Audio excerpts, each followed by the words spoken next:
Have you ever had an event that broke your confidence or shook you? Maybe it was an event, maybe it was a mistake, maybe it was something that took your breath away, something you didn't expect, but you didn't know how to recover.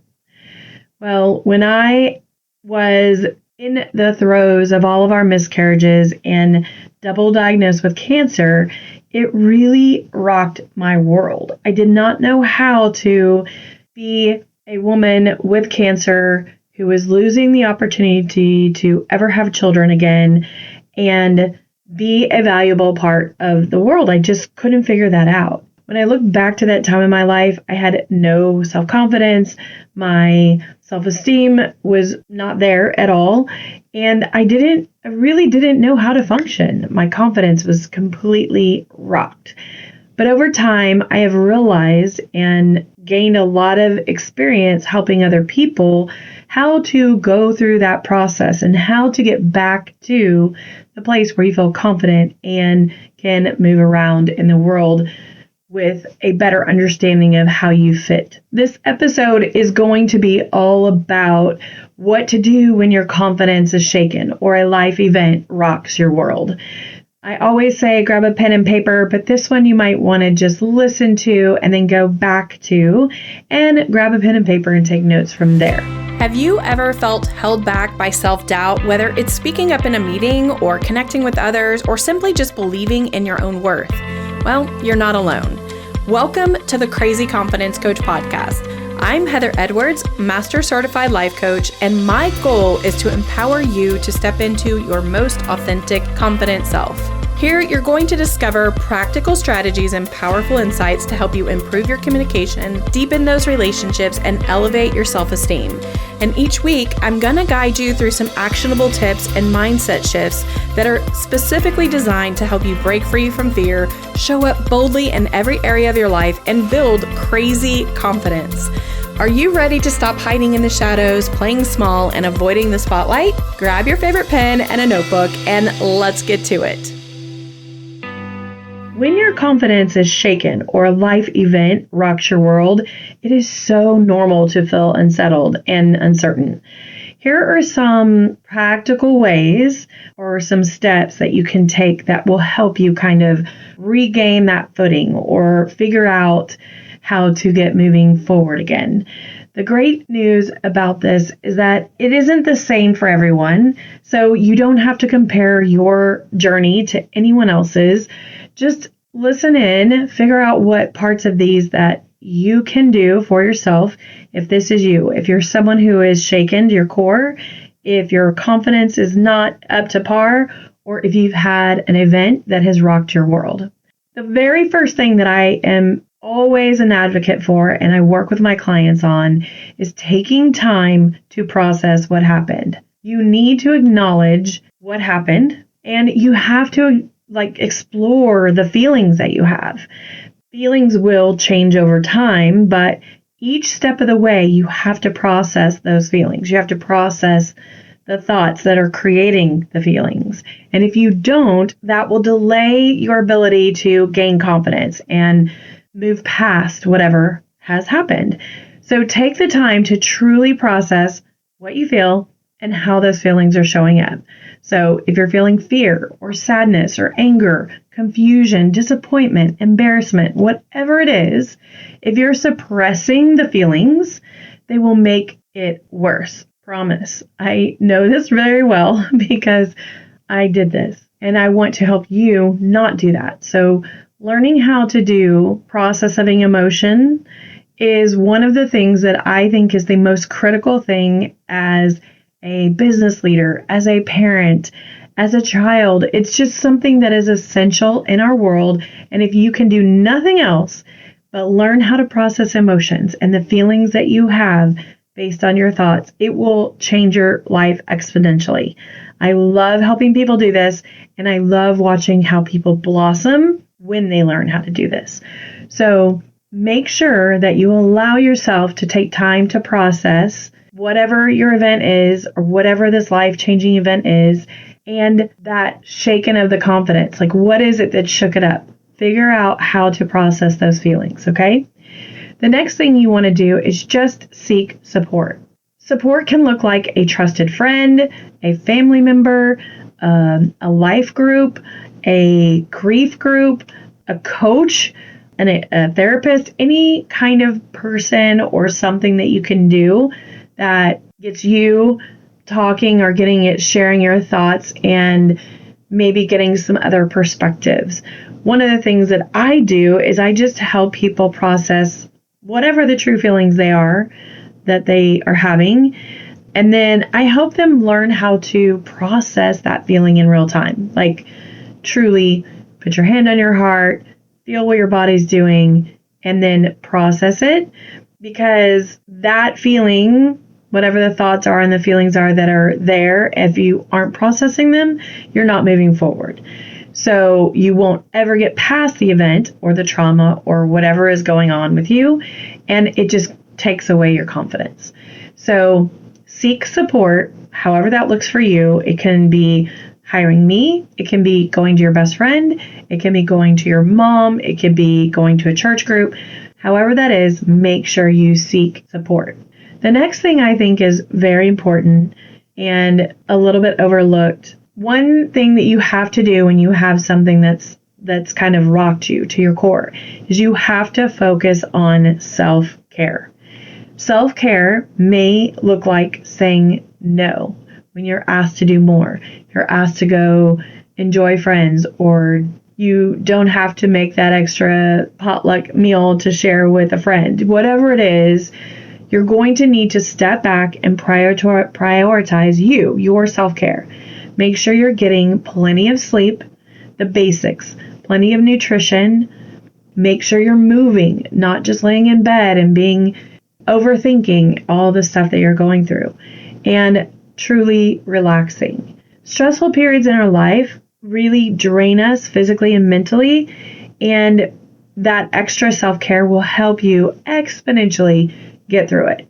The other thing you can do is use mindfulness practice, prayer, deep breathing, meditation, journaling, taking a walk. All of those things just slow you down a bit and help you stay grounded.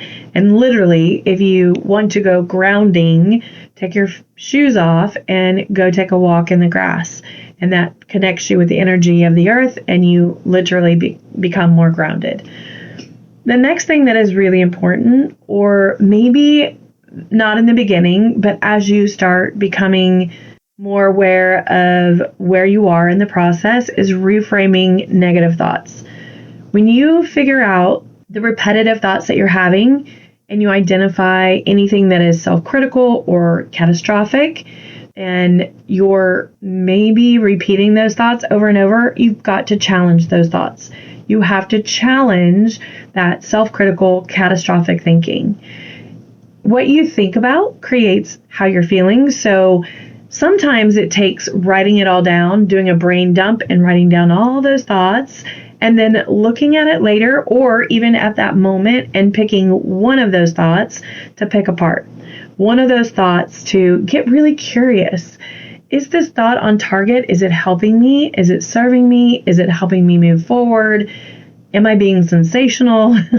Or is it even truth? Sometimes when we have something really big happen in our life, for me, when I was having when I had all my miscarriages and knew I was following that up with a hysterectomy, I felt like I wasn't valuable to my relationship anymore. Those were my thoughts. I'm not any valuable, I'm not valuable in this relationship anymore, which was absolutely not true. So I think we have to, at some point, question the thoughts, the catastrophic thinking, and the things that we are going through, and making sure that we're not being over dramatic. The next thing you're going to do is start setting small, achievable goals. You're going to need to break this habit of thinking that you can't do it. So you're going to do small things that create small wins.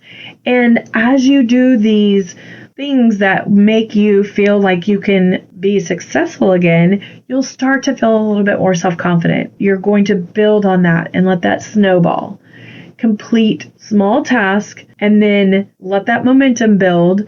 And then as you sense more control in yourself, do bigger tasks and do bigger wins and challenge yourself step by step.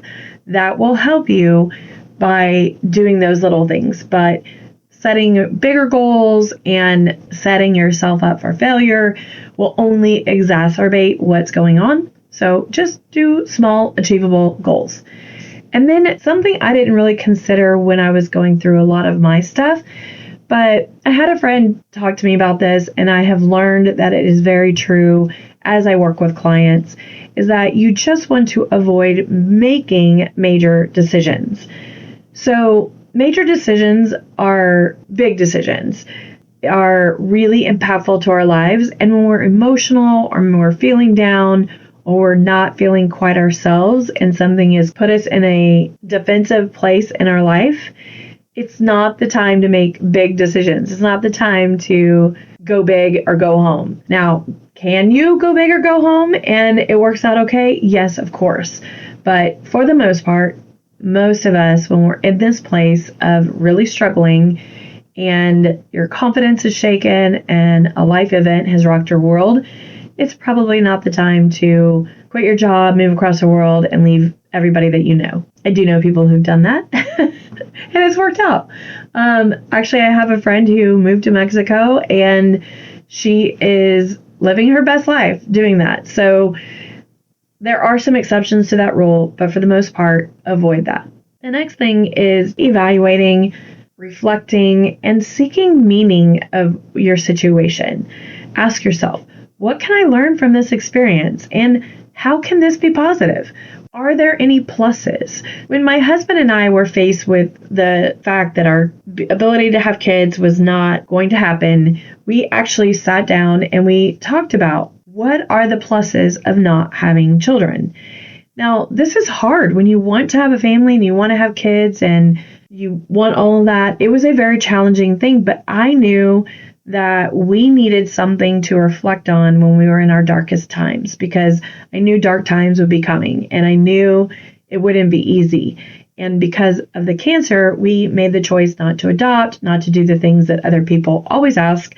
Well, why didn't you just do this? Well, when you're battling cancer, that is not the time to adopt children. So we knew that this was just not going to be an option for us, but there are still pluses in all of it. It's hard to decide what are pluses when it's something you want really badly, or if it's something that you desire. But it's helpful because when you have a time where things are really difficult, you can reflect on what are the benefits. For us, here are a few of the things that were beneficial. Having a cleaner house, having the money that we wouldn't have otherwise because having children is quite expensive, being able to go on vacations. That particular year when I was diagnosed with cancer, we went on like 5 or 6 vacations. If we had children, that would have never happened. There were just things that we decided were pluses. And those things, when we were making the list, we were in a restaurant, and I have to laugh because when we were coming up with our list of pluses, one of the pluses that we actually wrote down was being able to go to a restaurant and have a peaceful meal. Because while we were making this list, we were in a restaurant and there was a couple with a child that was making their dinner miserable. So even in the moment of us wanting children, wanting a family, there were still pluses. Though I only share that to give you an example. Sometimes even what you want isn't all that pretty on the other side, or all of it isn't pretty. There's give and take on everything. The last thing I'll talk about is just considering professional help. For me, I did go seek therapy. At the time, that was what I thought I needed. It did not help me very much at all. And that's actually how I ended up in coaching. And I got coached for about 2.5, 3 years. But that initial 3 years was when I was coaching on a lot of the things that I dealt with children and cancer and all of those things. And so for me, that was what got me over that big challenge. So if you need a therapist, if you need a coach, whatever you need, go seek that help. And remember, it's okay to feel shaken. It's okay to get support. It's okay to not have confidence. It's okay to really be at a place where you feel like you're starting over and simply just rebuild your confidence and rediscover your hope after a difficult event or a difficult challenge in your life. Many of us, most of us, I want to almost say all of us, because I just know most of the people that I know have been through something extremely challenging. You too can get through it. You can see sunshine on the other end and become a better you. I hope this has been helpful. I'm sorry for my voice. I'm congested today for whatever reason, and I took a walk and did all the things thinking it would help, and it didn't, but here we are. So don't forget, it isn't that hard. You just need to do a few things. You're going to take time to process what happened. You're going to seek support from, you can either do friends or family or whatever. Focus on your self-care. Reframe negative thoughts. Set small, achievable goals. Avoid making major decisions. And then evaluate and reflect and seek meaning. If all of those things are still a challenge for you, the last and most importantly, if you're struggling to the point where you can't see through the weeds, consider getting professional help. There's help out there. You are not alone, and you can get somebody to walk this walk with you. So have a great day, and we will talk to you soon. Thank you so much for hanging out with me today. It has been a blast. I would love for you to do me a huge favor and either go leave a rating or a review. And if you really love the podcast or you've learned anything at all, please pass it on to a friend or a family member that might enjoy the podcast as well. That's how I grow, and that's how I'm able to continue bringing you content. If you are interested in coaching, just go to thecrazyconfidencecoach.com. You can sign up for a free discovery call there. Thank you so much for being here. I hope to see you next Tuesday so we can build our crazy confidence together. Love you big.